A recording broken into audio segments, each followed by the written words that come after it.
बिस्मिल्लाहिर्रहमानिर्रहीम। अस्सलामुअलैकुम स्टूडेंट्स। हम डिस्कस कर रहे हैं first year chemistry chapter number first basic concepts का। आज आपका लेसन है लेसन नंबर 2। पेज नंबर आज हम डिस्कस करेंगे वो हैं 2, 3 एंड 4। इनमें जो इस लेक्चर में जो हम टॉपिक्स कवर करेंगे उसमें है molecule ion, molecular ion, isotopes, relative abundance of isotopes.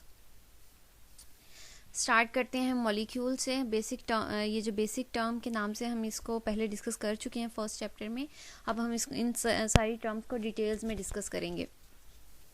Molecule की डिफाइन हम डिस्कस चुके हैं कि मॉलिक्यूल क्या है। स्मॉलेस्ट पार्टिकल है ऑफ अ प्योर सब्सटेंस जो क्या कर सके, एग्जिस्ट कर सके इंडिपेंडेंटली। हमने एटम के बारे में ये पढ़ा था कि वो एग्जिस्ट नहीं कर सकते इंडिपेंडेंटली एक्सेप्ट नोबल गैसेस। तो मॉलिक्यूल्स जितने भी हैं वो एग्जिस्ट कर सकते हैं इंडिपेंडेंटली, तो इसलिए हम इसे कहते हैं कि ये प्योर सब्सटेंस का ऐसा स्मॉलेस्ट पार्टिकल है जो एग्जिस्ट कर सकता है इंडिपेंडेंटली। और हमने एग्जाम्पल्स भी इनकी डिस्कस कर ली थी। नेक्स्ट हम आ जाते हैं प्रॉपर्टीज पे। फर्स्ट वन है जी, molecules of same substances are similar. Means कोई भी सब्सटेंस है, अगर NH3 मॉलिक्यूल है तो उस एक मॉलिक्यूल जैसा होगा वैसे ही उसके उस सब्सटेंस के सारे मॉलिक्यूल वैसे ही होंगे। तो इट मीन्स कि मॉलिक्यूल ऑफ सेम सब्सटेंस, एक सब्सटेंस सेम सब्सटेंस के जितने भी मॉलिक्यूल्स होंगे उनकी प्रॉपर्टीज सेम होंगी, दिखने में भी सेम होंगे, उनके हर तरह से वो सेम होंगे। नेक्स्ट है जी, हैव एम्प्टी स्पेसिस। जब डिफरेंट मॉलिक्यूल्स जो होते हैं उनके दरमियान होती हैं एम्प्टी स्पेसिस। ये जो एम्प्टी स्पेसिस होती हैं गैसेस में मैक्सिमम होती हैं, इसी वजह से वो वेपर स्टेट में होती हैं गैसेस, और ये मिनिमम होती हैं सॉलिड्स में, इसलिए वो सॉलिड फॉर्म में होते हैं। तो ये तीनों के लिए, ये मोशन के लिए भी और फोर्सेस के लिए, नेक्स्ट जो तीनों प्रॉपर्टीज डिस्कस की हैं इनके लिए भी यही रेंज रहेगी कि मैक्सिमम होंगी गैसेस के लिए और मिनिमम होंगी सॉलिड्स के लिए। Have ceaseless motion. बिल्कुल जैसे गैसेस हैं वो रेंडमली मूव कर रही होती हैं, तो ये जो सॉलिड्स हैं उसमें भी मूवमेंट होती है लेकिन इतनी ज़्यादा नहीं होती। तो मैक्सिमम ये जो मोशन है वो गैसेस में होती है और मिनिमम मोशन जो है वो सॉलिड्स में होती है। Have attractive forces. Attractive forces में जिसमें जितनी ज़्यादा अट्रैक्टिव फोर्सेस होंगी, अट्रैक्टिव फोर्सेस कौन सी, इंटरमॉलिक्यूलर फोर्सेस। जितनी इंटरमॉलिक्यूलर फोर्सेस ज़्यादा होंगी किसी भी सब्सटेंस में तो उस पर डिपेंड करेगा कि वो सॉलिड रहेगा, लिक्विड रहेगा या फिर गैस रहेगी। मीन्स मॉलिक्यूल्स तो हर एक मॉलिक्यूल है, अगर उन मॉलिक्यूल्स के दरमियान अट्रैक्टिव फोर्सेस ज़्यादा हैं तो वो सॉलिड फॉर्म में एग्जिस्ट करेगा। अगर इनमें अट्रैक्टिव फोर्सेस जो हैं वो इतनी ज़्यादा नहीं है तो वो लिक्विड फॉर्म में, अगर बहुत ही कम है तो वो सब्सटेंस वो सब्सटेंस एग्जिस्ट करेगा गैसियस फॉर्म में। नेक्स्ट है जी, possesses definite quantity of kinetic energy and potential energy. Means जो भी सब्सटेंस है, जो मॉलिक्यूल्स होते हैं इनमें काइनेटिक एनर्जी और पोटेंशियल एनर्जी होती है। नेक्स्ट है इनकी types of molecules. Types of molecules में इनको 3 मैंने कैटेगरीज बना दी हैं। एक है जी साइज ऑफ एटम्स की बेस पे, नेचर ऑफ एटम्स की बेस है एंड नंबर ऑफ एटम्स की बेस पे। ये मैंने पूरे नेम इनके मेंशन नहीं किए लेकिन उनको आप पूरे नेम मेंशन करोगे जब आप लिखोगे। ये साइज ऑफ एटम की बेस पे 2 टाइप्स होती हैं मॉलिक्यूल्स की, माइक्रो एंड मैक्रो। इसको हम क्या पढ़ेंगे, micro molecules and macro molecules. Micro से जाहिर है, माइक्रो कहते हैं स्मॉल, कोई भी चीज़ जो स्मॉल हो। तो माइक्रो मॉलिक्यूल्स कौन से होंगे, the molecules that are small in size, तो उनको हम क्या कहेंगे, माइक्रो मॉलिक्यूल्स। तो इसकी एग्जाम्पल जैसे वाटर है, कार्बन डाइऑक्साइड है। नेक्स्ट है मैक्रो मॉलिक्यूल्स। मैक्रो कहते हैं कोई भी चीज़ जो साइज में बड़ी हो। तो the molecules which are large in size उन्हें हम क्या कहेंगे, मैक्रो मॉलिक्यूल्स। जैसे क्लोरोफिल है, हीमोग्लोबिन है, कार्बोहाइड्रेट्स हैं और प्रोटीन्स हैं। तो ये सारे क्या हैं, मैक्रो मॉलिक्यूल्स हैं। 1000 ऑफ एटम्स आपस में कंबाइन होते हैं फिर ये एक मॉलिक्यूल बनता है। तो इसलिए साइज ऑफ एटम्स की बेस साइज की बेस पे हम इनको मॉलिक्यूल्स को कैटेगराइज करते हैं 2 कैटेगरीज में, माइक्रो एंड मैक्रो। साइज के बेस पे। नेचर ऑफ एटम्स के बेस पे इनको हम 2 तरह से कैटेगराइज करते हैं, होमो एंड हेट्रो। होमो मीन्स होता है सेम, हेट्रो मीन्स होता है डिफरेंट। तो होमो मॉलिक्यूल्स जो होंगे, होमो एटॉमिक मॉलिक्यूल्स जो होंगे उनमें सारे एटम्स एक जैसे होंगे। मीन्स वो जो मॉलिक्यूल होगा उसमें सारे एटम्स जो होंगे वो एक जैसे होंगे। जैसे हाइड्रोजन गैस है, हाइड्रोजन गैस में सिर्फ हाइड्रोजन और हाइड्रोजन इन्वॉल्व होंगे। इसी तरह क्लोरीन गैस है, क्लोरीन में दोनों क्लोरीन के मॉलिक्यूल एटम्स इन्वॉल्व हैं। ओजोन है, ऑक्सीजन है। तो इस तरह से जितने भी मॉलिक्यूल्स जिनमें सेम टाइप के एटम्स ने आपस में बॉन्डिंग की हो तो उसे हम क्या कहते हैं, होमो एटॉमिक मॉलिक्यूल्स। और हेट्रोएटॉमिक मॉलिक्यूल्स होमो के उल्टा आ जाएगा। मीन्स हेट्रो में कौन से आएंगे, डिफरेंट जिनमें डिफरेंट एटम्स हों, तो वो डिफरेंट एटम में आप मॉलिक्यूल के कोई भी एग्जांपल्स ले सकते हो। तो हेट्रोटॉमिक की क्या आएगी, the molecules which have different type of atoms, and homo क्या आएगी, the molecules which have same type of atoms. Next हमारी कैटेगरी है नंबर ऑफ एटम्स के बेस पे, मींस एटॉमिसिटी। एटॉमिसिटी कहते हैं कि एक मॉलिक्यूल में कितने नंबर ऑफ एटम्स हैं, उसे कहते हैं एटॉमिसिटी। तो नंबर ऑफ एटम्स के बेस पे जो मॉलिक्यूल्स हैं उसकी डिफरेंट कैटेगरीज हैं। फर्स्ट वन है मोनो। मोनो से क्या है, मींस एक ही atomic, only one atom involve है। तो मोनो की डिफाइन हम किस तरह से करेंगे, the molecule which contains only one atom is called mono atomic, mono नाम से। तो अब कोई भी किसी को मोस्टली जो एटम्स है वो तो एग्जिस्ट ही नहीं करते उसमें एटॉमिक फॉर्म में, तो एक तरह से एक ही तो मोनो एटॉमिक मॉलिक्यूल्स कौन से हो सकते हैं, जस्ट नोबल गैसेस हैं जो मोनो एटॉमिक फॉर्म में एग्जिस्ट कर सकती हैं, क्योंकि ये एटॉमिक फॉर्म में एग्जिस्ट कर सकती हैं। नोबल गैसेस के अलावा पीरियोडिक टेबल में जितने भी एलिमेंट्स हैं उनमें से कोई भी एटॉमिक फॉर्म में एग्जिस्ट नहीं करता, इसलिए मोनो एटॉमिक की मॉलिक्यूल्स में आपकी एग्जांपल भी नोबल गैसेस की आएगी। नेक्स्ट है जी diatomic molecules. Diatomic molecules उनको कहेंगे जिसमें ओनली 2 एटम्स इन्वॉल्व हों। तो डाई एटॉमिक को किस तरह से डिफाइन करेंगे, the molecules which contain only 2 atoms are called diatomic molecules, जैसे H2 है, O2 है, Cl2, CO2, इस तरह से। नेक्स्ट है ट्राई एटॉमिक। ट्राई एटॉमिक नाम से ज़ाहिर है कि इसमें 3 इन्वॉल्व होंगे, तो triatomic molecules are those molecules which contains 3 atoms. 3 atoms जैसे CO2 है, H2O है, O3 है। तो पॉली एटॉमिक में आ जाएंगे, इसमें हम लिख देंगे मोर देन 3 या मैनी एटम्स। पॉली मीन्स होता है मैनी, तो poly atomic molecules, the molecules which contain many atoms.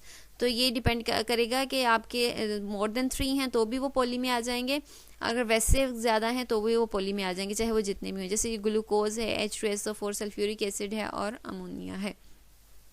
Next है हमारा जी आयन।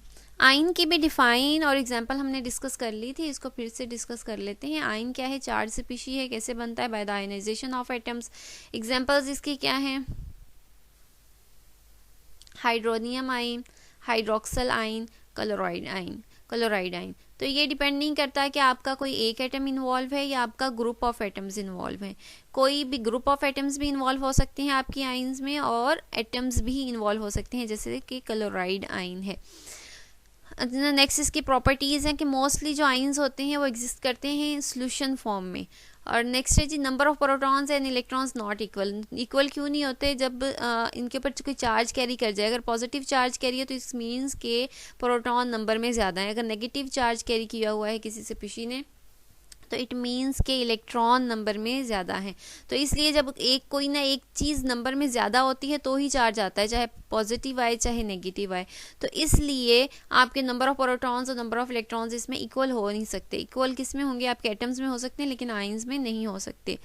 मोस्टली ये लिक्विड स्टेट के अलावा गैसियस और प्लाज्मा स्टेट में भी आयन्स एग्जिस्ट करती हैं। आयन जो स्पीशी होती है वो बहुत ज़्यादा रिएक्टिव होती है, बहुत ज़्यादा जल्दी रिएक्ट कर जाती है, क्योंकि इसके ऊपर चार्ज होता है। चार्ज स्पीशी कोई भी हो वो बहुत ज़्यादा रिएक्टिव होती हैं। नेक्स्ट इसकी हैं टाइप्स, टू डिफरेंट टाइप्स हैं आयंस की, कैटाइंस एंड एनाइंस। कैटाइंस बनते हैं formed by the loss of electrons, and anions बनते हैं formed by the gain of electrons. अब लॉस और गेन किस तरह से हो गया, फर्स्ट करें कि ये कोई एक एटम है जिसके पास कैपेबिलिटी है कि मीन्स उसके लास्ट शेल जो है वैलेंस शेल है, मोस्टली वो वाले एटम्स जिनके वैलेंस शेल्स में या वो वाले एलिमेंट्स जिनके वैलेंस शेल में 1, 2 और 3 इलेक्ट्रॉन्स होते हैं, तो वो प्रेफर करते हैं कि वो इलेक्ट्रॉन लॉस कर दें, क्योंकि कोई भी दूसरा एटम उनको 4, 5, 6, 7 तो नहीं दे सकता ना। तो इसलिए उनके लिए बेस्ट पॉसिबिलिटी यही होती है कि वो अपना इलेक्ट्रॉन लॉस कर दें और लॉस करने के बाद स्टेबल फॉर्म में आ जाएं किसी के साथ रिएक्ट करके। तो इसलिए कैटाइंस फॉर्मेशन कब होती है, जब ऐसे एलिमेंट्स इन्वॉल्व हों जिनके लास्ट शेल में 1, 2 और 3 इलेक्ट्रॉन्स इन्वॉल्व हों। जिस तरह से आपकी जितनी भी ग्रुप 1 और ग्रुप 2 के मेटल्स हैं पीरियोडिक टेबल में, ग्रुप 1 और ग्रुप 2 और ग्रुप 3 के जो मेंबर्स हैं ये ज़्यादा प्रेफर करते हैं कि ये इलेक्ट्रॉन अपने लॉस कर दें। जब ये इलेक्ट्रॉन लॉस करते हैं तो कौन सा चार्ज कर जाते हैं, पॉजिटिव। जैसे कोई भी एक एटम है, जब वो अपना एक इलेक्ट्रॉन लॉस कर देगा, मीन्स अपने खुद से इलेक्ट्रॉन को रिमूव कर देगा, जब एक इलेक्ट्रॉन रिमूव होगा तो इट मीन्स के पॉजिटिव चार्ज कैरी कर जाएगा। क्यों कर जाएगा, क्योंकि जो एटम्स होते होते हैं, एटम्स में नंबर ऑफ प्रोटॉन्स और नंबर ऑफ न्यूट्रॉन्स इक्वल होते हैं। अगर उनमें से कोई भी एक इलेक्ट्रॉन स्किप हो जाए तो इट मीन्स कि नंबर ऑफ प्रोटॉन्स बढ़ जाएंगे। जब नंबर ऑफ प्रोटॉन्स बढ़ जाते हैं तो पॉजिटिव चार्ज कैरी कर जाती है वो स्पीशी। इसी तरह से है एनाइंस। एनाइंस किस तरह से बनते हैं? Formed by the gain of electrons. अब इलेक्ट्रॉन गेन किस कंडीशन में होता है कि अगर कोई ऐसा आइटम है जिसके लास्ट शेल में 7, 6, 5 इलेक्ट्रॉन्स है, इट मीन्स उसे 1, 2 या 3 चाहिए, तो इस केस में वो उसकी प्रेफरेंस यही होती है कि वो किसी और एटम से इलेक्ट्रॉन ले ले। जब वो किसी भी एटम से इलेक्ट्रॉन लेता है तो उसके ऊपर चार्ज कैरी कर जाता है, negative charge carry. Negative charge क्यों कैरी करता है? क्योंकि नंबर ऑफ इलेक्ट्रॉन्स बढ़ जाते हैं नंबर ऑफ प्रोटॉन से, इसलिए नेगेटिव चार्ज कैरी कर जाता है। अच्छा, फर्ज करें ये आपके पास एक जैसे सोडियम का स्ट्रक्चर बनाया मैंने, ग्रीन जो है वो शो कर रहा है न्यूक्लियस को, और ये आपके शेल्स जो हैं वो ये फर्स्ट शेल और ये सेकेंड शेल, और ये रेड लाइन शो कर रही है आपकी लास्ट शेल को। जब ये लास्ट शेल है इसमें जस्ट 1 इलेक्ट्रॉन है, तो इस 1 इलेक्ट्रॉन को रिमूव, ये ऐसे ही नहीं होता कि इसको इलेक्ट्रॉन को रिमूव करवा लें। इलेक्ट्रॉन को रिमूव करवाने के लिए आपको एनर्जी प्रोवाइड करनी पड़ती है इलेक्ट्रॉन को। जब एनर्जी प्रोवाइड करती है तो भी एनर्जी एब्जॉर्ब करने के बाद इलेक्ट्रॉन जंप करता है, क्योंकि बोहर एटॉमिक मॉडल में हमने ये पढ़ा था कि इलेक्ट्रॉन अपने फिक्स ऑर्बिट में तब तक घूमते रहते हैं जब तक उनके अंदर कोई एनर्जी चेंज ना आए। अगर तो ये एनर्जी इलेक्ट्रॉन एब्जॉर्ब करते हैं तो ये अपने लोअर शेल से हायर की तरफ मूव कर जाते हैं। अगर ये एनर्जी अपनी रिलीज करते हैं तो ये अपनी हायर शेल से लो की तरफ मूव कर जाते हैं। अगर हम अब एक इलेक्ट्रॉन यहाँ से रिमूव करवाना चाहते हैं लास्ट शेल से, तो हमें इस इलेक्ट्रॉन को एनर्जी प्रोवाइड करना होगी। जैसे ही हम इसको एनर्जी प्रोवाइड करेंगे तो ये इलेक्ट्रॉन यहाँ से जंप कर जाएगा। जैसे ही ये इलेक्ट्रॉन जंप कर जाएगा तो ये लास्ट शेल, वैलेंस शेल जो है ये कम्प्लीटली डिसअपियर हो जाएगा। तो अब ये जो इनर शेल है इसके अंदर 8 इलेक्ट्रॉन्स कंप्लीट हैं। अब ये जो हम एनर्जी प्रोवाइड करते हैं इलेक्ट्रॉन को रिमूव करने के लिए, उसे हम कहते हैं आयोनाइजेशन एनर्जी।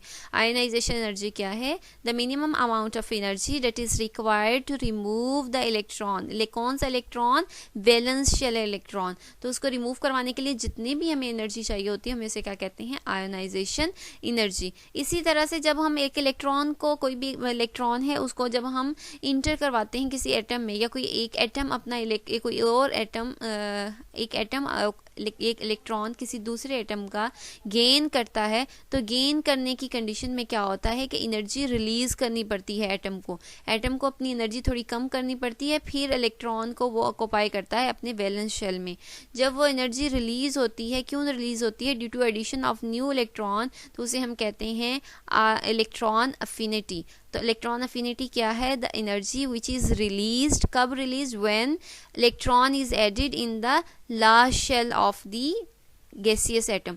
तो ये जब गेन करता है एटम इलेक्ट्रॉन तो एनर्जी क्या हो जाती है? रिलीज। अब जब भी किसी भी सिस्टम में जब एनर्जी एब्जॉर्ब हो, जैसे आयनाइजेशन एनर्जी है तो हम यहाँ पे एनर्जी देते हैं तो इलेक्ट्रॉन मूव करता है। कोई भी हम सिस्टम केमिस्ट्री में जब भी हम एनर्जी एब्जॉर्ब या एनर्जी रिलीज की बात करेंगे तो हम 2 टर्म्स को डिस्कस करेंगे, एक हम एंडोथर्मिक और एक एक्सोथर्मिक। एंडोथर्मिक, एंडो से याद रखना इंटरनल, एंडो मीन्स एंडो जब भी नाम आए तो आपको इंटर से याद आना चाहिए कि एनर्जी ने इंटर होना है, उस कंडीशन में एनर्जी एब्जॉर्ब होनी है, इसलिए वो एंडो। तो एंडोथर्मिक प्रोसेसेस सारे वो प्रोसेसेस जिसमें एनर्जी एब्जॉर्ब होती है उसे हम कहते हैं एंडोथर्मिक प्रोसेस। और एक्सोथर्मिक मीन्स एनर्जी का रिलीज, एक्सटर्नल, बाहर की तरफ मूव करना। तो एक्सोथर्मिक जहाँ भी आए तो आपने ये समझ जाना है कि उस सिस्टम में एनर्जी रिलीज हो, उस सिस्टम से एनर्जी रिलीज हो गई है आपके एटमॉस्फेयर में। तो इस तरह से अगर तो केटाइन फॉर्मेशन है तो केटाइन फॉर्मेशन में हमें एनर्जी प्रोवाइड करनी पड़ती है, एनर्जी देनी पड़ती है, एब्जॉर्ब करवानी पड़ती है, इंटर करवानी पड़ती है। डेट्स वाई केटाइन फॉर्मेशन क्या है?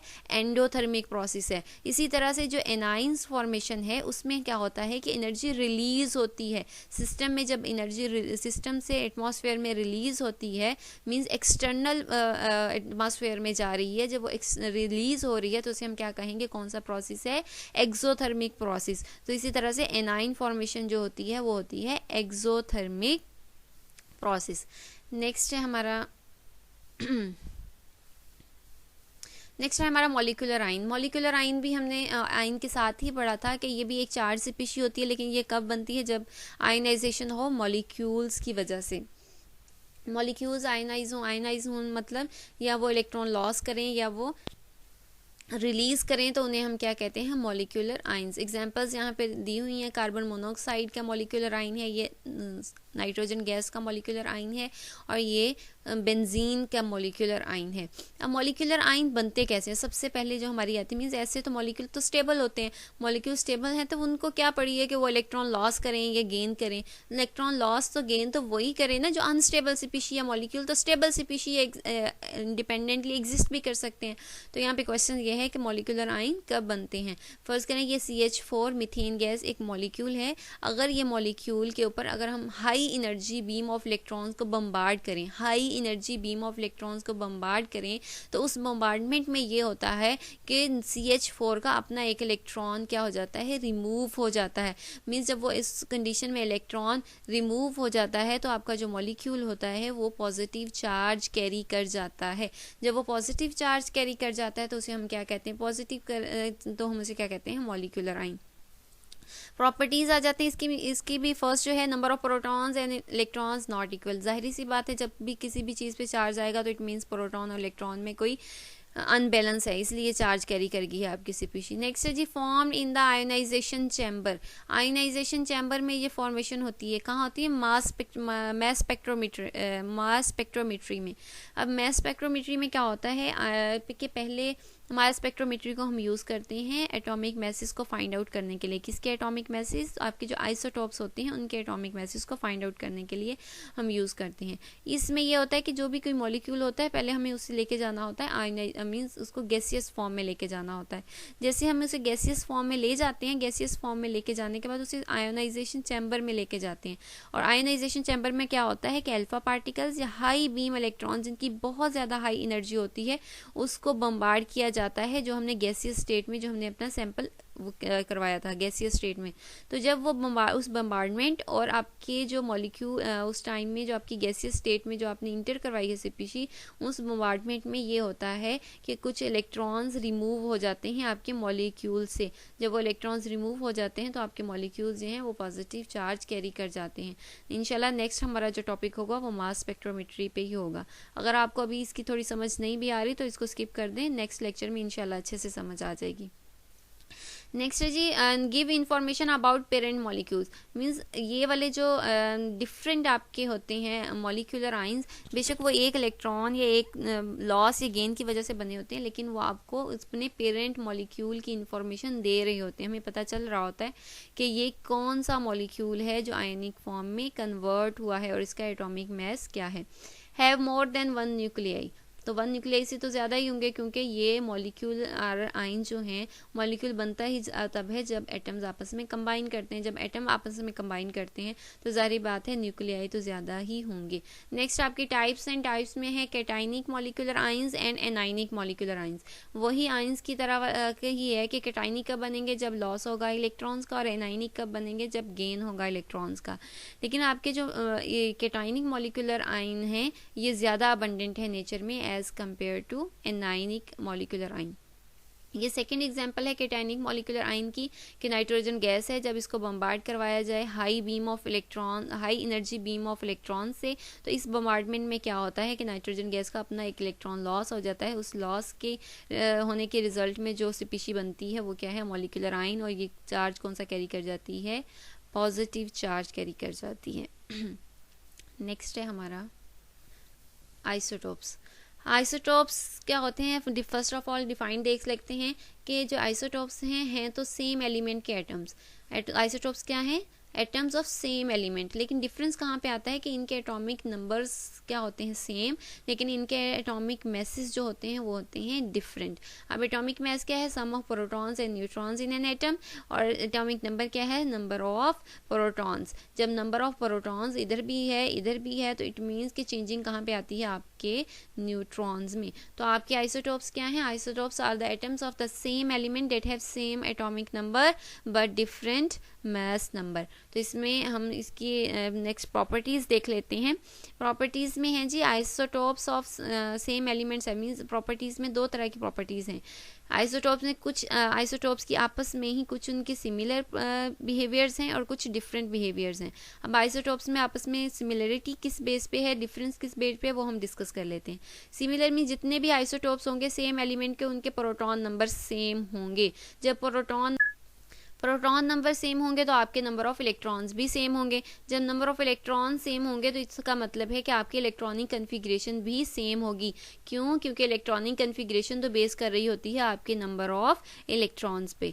जब ये सारी चीज़ें सेम हैं तो इस आपकी जो आइसोटॉप्स होंगे केमिकल प्रॉपर्टीज़ भी सेम होंगी। केमिकल प्रॉपर्टीज़ क्यों सेम होंगी? क्योंकि केमिकल प्रॉपर्टीज़ भी आपके रिलाई करती हैं आपके नंबर ऑफ इलेक्ट्रॉन्स पे।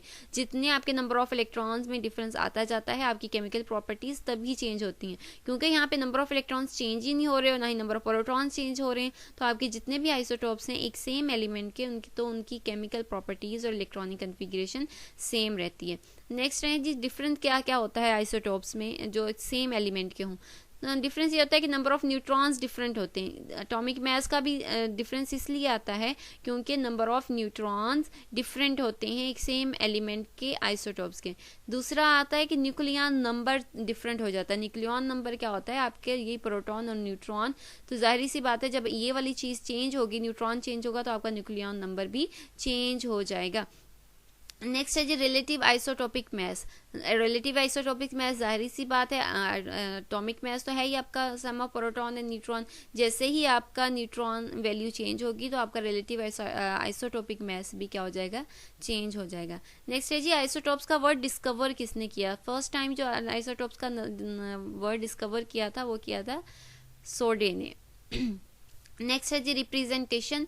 रिप्रेजेंट किस तरह से कर सकते हैं? अगर आप सिंबल फॉर्म में मीन्स किस तरह से हमें पता चलेगा कि ये आइसोटॉप्स हैं, ये किसके आइसोटॉप्स हैं? तो इसको रिप्रेजेंट करने के दो मेथड हैं। एक मेथड तो ये है कि आप सिंबल लिखें और सिंबल के साथ एटॉमिक नंबर और एटॉमिक मास दोनों को मेंशन करें। मीन्स सिंबल लिखें एलिमेंट का और एलिमेंट का सिंबल लिखने के बाद प्रोटॉन भी और एटॉमिक नंबर भी और मास नंबर भी रिप्रेजेंट कर दें उसी सिंबल के साथ।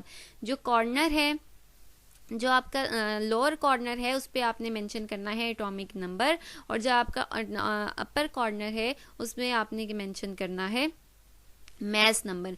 आपका एटॉमिक नंबर सेम है, जैसे हाइड्रोजन ये भी 1 है, ये भी 1 है, ये भी 1 है, लेकिन यहाँ पे चेंजिंग किस में आ रही है? मास नंबर में। ये 1 है, ये 2 है और ये 3 है।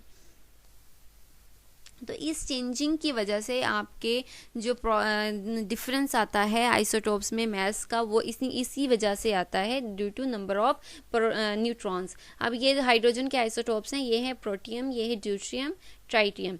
प्रोटियम में कोई न्यूट्रॉन इन्वॉल्व नहीं होता, ड्यूट्रियम में एक न्यूट्रॉन इन्वॉल्व होता है, ट्राइटियम में 2 न्यूट्रॉन इन्वॉल्व होते हैं। इसीलिए इसी तरह से इनका एटॉमिक मास में वेरिएशन आ जाती है। अब दूसरा मेथड ये है, पहला मेथड तो हमने डिस्कस कर लिया है कि सिंबल लिख दें और एटॉमिक नंबर और मास नंबर को रिप्रेजेंट कर दें। एटॉमिक नंबर लोअर कॉर्नर पे और मास नंबर जो है वो आपका अपर कॉर्नर पे आएगा। नेक्स्ट है जी सिंबल हाइफन और एटॉमिक मास। मींस आपने क्या लगाना है? जो भी एलिमेंट का जिसका भी आप आइसोटॉप लिखने लगे हो उस एलिमेंट का सिंबल लिखना है। सिंबल के बाद हाइफन का सिंबल आएगा। हाइफन का निशान आने के बाद नेक्स्ट आपने उसका मास नंबर लिख देना, जैसे C12, C13, C14। ये कार्बन के 3 डिफरेंट आइसोटॉप्स हैं। इस तरह से आप 2 मेथड, ये आपकी मर्जी आप किस तरह से रिप्रेजेंट करना चाहते हो। इस तरह से भी रिप्रेजेंट कर सकते हो और इस तरह से भी रिप्रेजेंट कर सकते हो। नेक्स्ट है जी एग्जांपल्स आपकी कुछ आइसोटॉप्स डिस्कस किए हैं उन्होंने कि कुछ नंबर्स बताए हुए हैं। जैसे इसमें कार्बन है, हाइड्रोजन है और ऑक्सीजन है। ये कार्बन के भी 3 आइसोटॉप्स होते हैं, हाइड्रोजन के भी 3 और ऑक्सीजन के भी 3 आइसोटॉप्स होते हैं। नेक्स्ट है आपका कैल्शियम एंड प्लेटियम।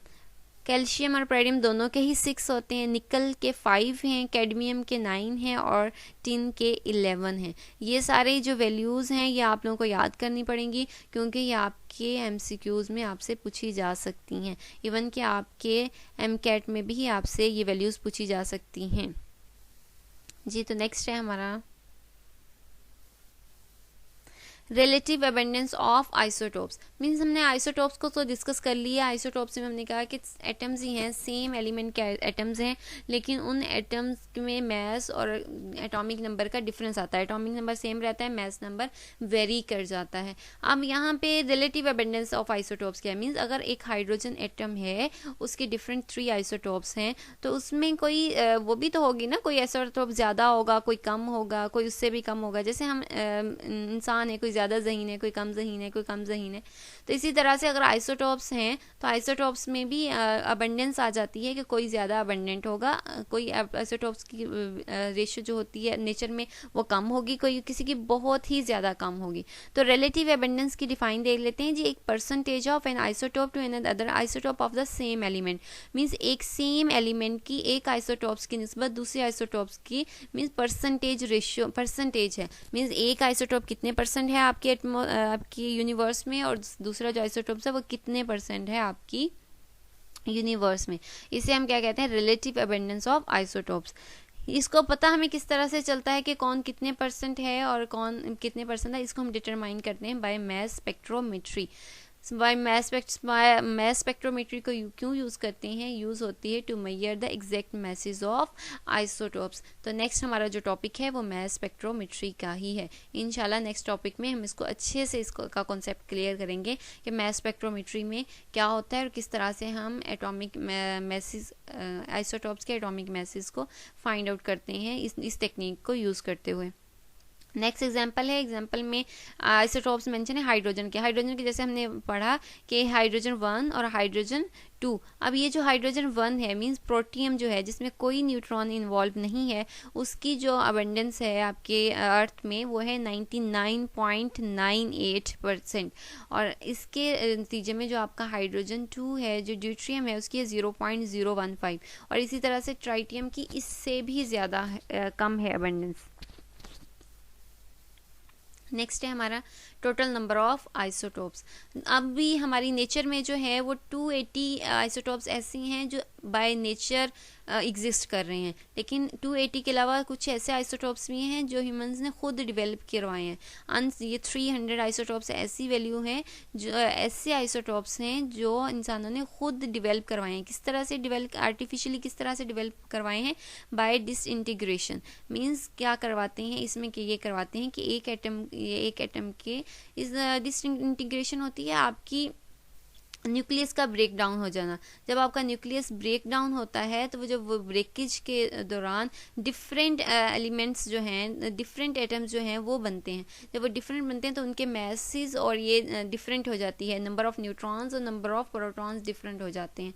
तो इस तरह से जो आइसोटोप्स एग्जिस्ट कर रहे हैं जो अनस्टेबल हैं, स्टेबल नहीं हैं, आर्टिफिशियली हैं, उनकी वैल्यू जो है वो 300 है। अब ये जो 280 बाय नेचर हैं, इनके अंदर 154 ऐसी हैं जिनके एटॉमिक मैसेज इवन हैं, एटॉमिक नंबर भी इवन है, और इसमें से 40 आइसोटोप्स ऐसे हैं जो रेडियो एक्टिव है, मीन्स जो रेडिएशंस पास आउट करते हैं। नेक्स्ट हम इसको याद कर हमें किस तरह से पता चल सकता है कि कौन किसके आइसोटोप्स कितने हो सकते हैं। Pattern to learn number of isotopes. अब जो एटॉमिक मैस की बेस पे ही होते हैं आइसोटोप्स। जब एटॉमिक मैस वेरी कर जाता है एलिमेंट्स का तो उसे हम क्या कह देते हैं, आइसोटोप। अब एटॉमिक मैस या तो ऑड हो सकता है और या फिर इवन हो सकता है। अगर एटॉमिक मैस ऑड है, किसी भी एलिमेंट का अगर एटॉमिक मैस ऑड है तो वो उसके मैक्सिमम भी होंगे तो 2 आइसोटोप्स होंगे और वो होंगे भी स्टेबल।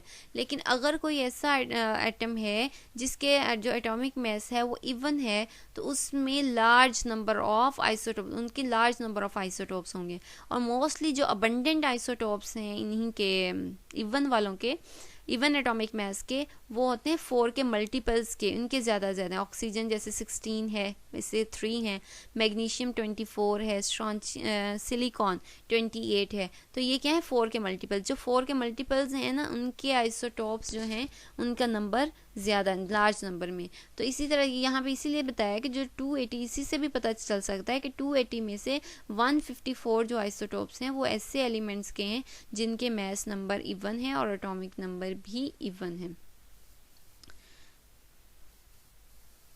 नेक्स्ट इससे रिलेटेड अगर आपका कोई भी क्वेश्चन है तो आप लोग कमेंट बॉक्स में कमेंट कर देंगे, और नेक्स्ट इंशाल्लाह हमारा होगा मैस स्पेक्ट्रोमेट्री पे नेक्स्ट लेक्चर होगा। इससे इस टॉपिक में अगर कोई भी कंफ्यूजन हो तो आप लोग पूछ सकते हैं। Thank you so much. फी अमानिल्लाह।